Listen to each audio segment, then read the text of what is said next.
and Netanyahu meeting with AIPAC leadership, like the top AIPAC leadership, which should be illegal. And then a vote imagine if for American a PAC resolution was yesterday. Go ahead. Just quickly, imagine if American PAC was just being with Putin. Well, how the establishment were freaking out. Oh man, we got SUPAC over here. We just met with Xi Jinping about how to advance Chinese interests. Like, just imagine. Well, sorry, go ahead, CJ. AIPAC should have to register as a foreign agent. They're a foreign agent, Absolutely. and they should have to register as such. So both of you are going right, and I'm glad you brought that up, because that's one of the things I was going to bring up. What was I just hearing this on in an in-depth conversation? Anyway, I can't remember, but they were saying everybody in Congress should be registered as a foreign agent for Israel. Every single person in Congress, and I absolutely believe that's true. But I do want to just first get Margaret your reaction. Everybody's reacting about the picture with Netanyahu and meeting with AIPAC. But what is your overall reaction about the meeting with AIPAC, and then more broadly, like, what does this mean? Like, what does it say that a foreign leader can meet with a PAC that contributes so much money to so many campaigns in our politics here in the U.S.? If you could speak on that, any other surrounding topics you want to. Well, I just want to say that I'll repeat what I said before. They should have to register as a foreign agent. That's all. Do what you do, but you're a foreign agent, and you need to. That's what needs to happen. And it also tells us, some people in their attempt to defend the Israel lobby will say, well, it's like every other lobby, as if that's a defense. That's the problem. That is the problem. You have these lobbies who make sure that the people don't get what they want. They make what is your defense of the Israel lobby? That it's no worse than big oil that's killing the planet? That they're no worse than big pharma who make sure we don't have affordable health care? That is the problem. And when people talk about this democracy that we allegedly have, it's just not true. We don't have a democracy. And we don't have a democracy because of these interests, like AIPAC, like some of the other lobbies that I have mentioned. Yeah, and now let me bring up the actual article and just read a little bit on it, not much, and then we're going to move into the next part of this story. But like I said, you see on the screen, Netanyahu holds AIPAC leadership in Israel on solidarity trip.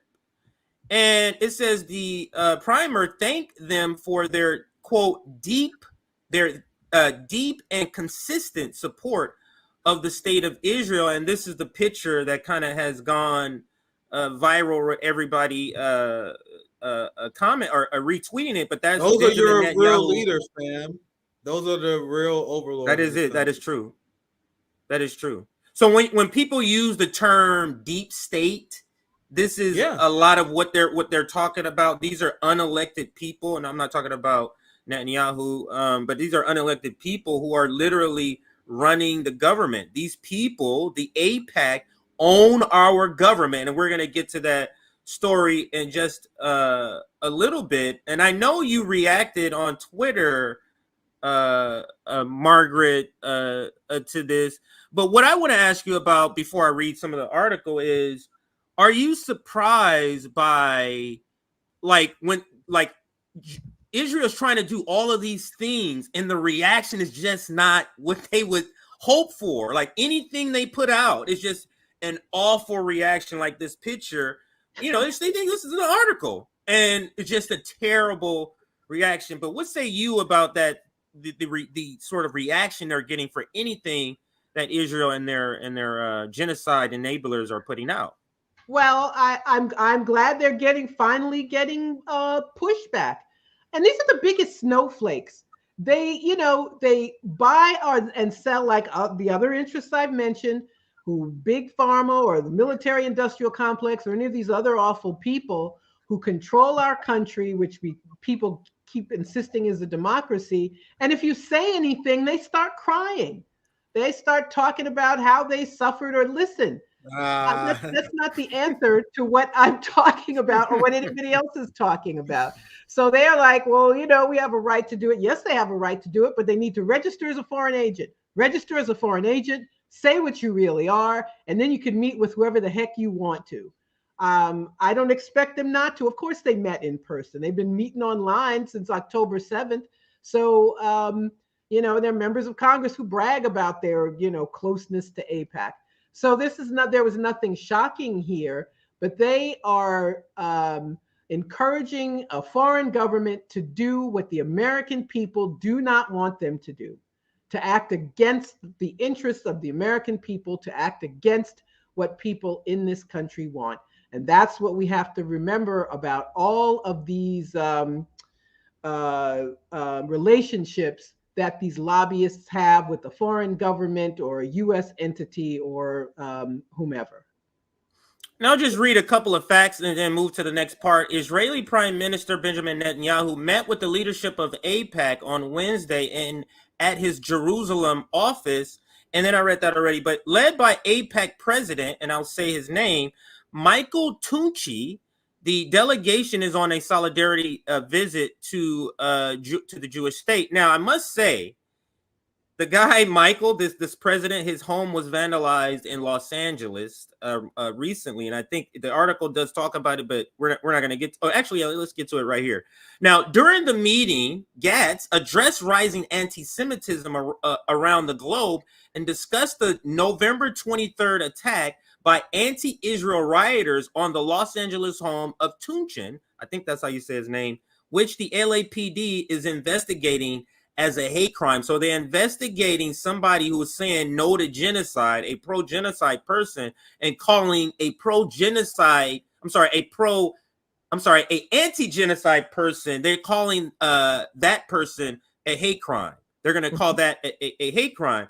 Now, moving to the next point that I wanted to make with this, is this the reason Benjamin Netanyahu, it doesn't feel like, even though like Joe Biden, Margaret, is putting pressure on him to like ease up, he's kind of whatever, I'll do what I want. Even in their own media, he speaks in a way where it's like he is the boss of Joe Biden. And I believe the reason he feels so secure in that is because of AIPAC. And what do you think of that sort of idea? AIPAC is sort of over the president. They're like his superiors. And that's the reason why Benjamin Netanyahu feels like, he doesn't necessarily have to bow down to what Joe Biden is asking for. Well, I think it's important to keep in mind Joe Biden is in fact on the same page. Now they have a problem. They've got a PR problem because the people have spoken up and said this is not what they want. So they're sort of trying to backtrack while still defending Israel. But I think it's important to understand the limits of the presidency. Just as I said, people have certain positions because they toe the line. The same thing is true of presidents. What did Biden say when he was running? Nothing will fundamentally change, he said to the fat cat funders of American politics. It could be the railroads, it could be AIPAC, it could be big oil, it could be big pharma, it could be military industrial complex, it could be any and all of them. Presidents are limited in what they do. We have an oligarchy in this country, and they determine what presidents do. And AIPAC is an example of this oligarchy. I want people to understand just how ridiculously corrupt the grift that is AIPAC. And I don't use that term lightly. But if there's ever been a grifter, it's AIPAC. I want to try my best to explain the fraud that has been done on the American people. So AIPAC spent $17 million last election, planning on spending $100 million this next election to help people win their congressional seats.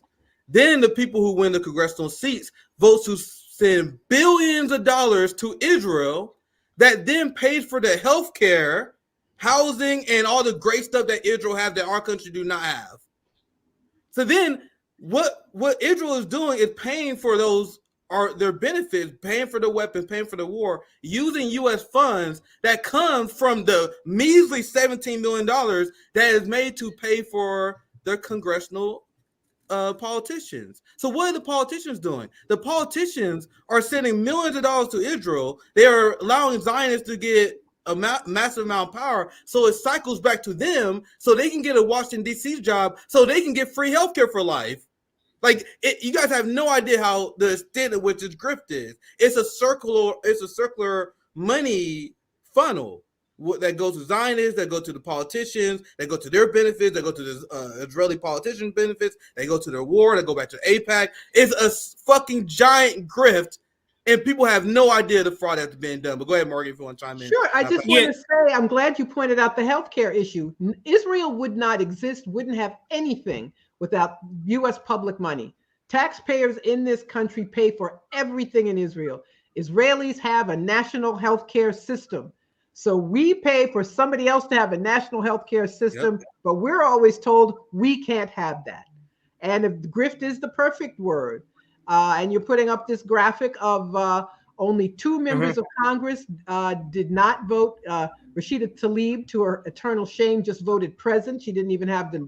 They got her mind right to equate anti-Zionism with anti-Semitism. We had the Senate saying that taking time instead of taking care of our business, making a statement that of criticizing college students for criticizing Israel, calling them anti-Semites.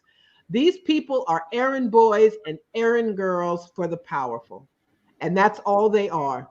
And we need to absolutely.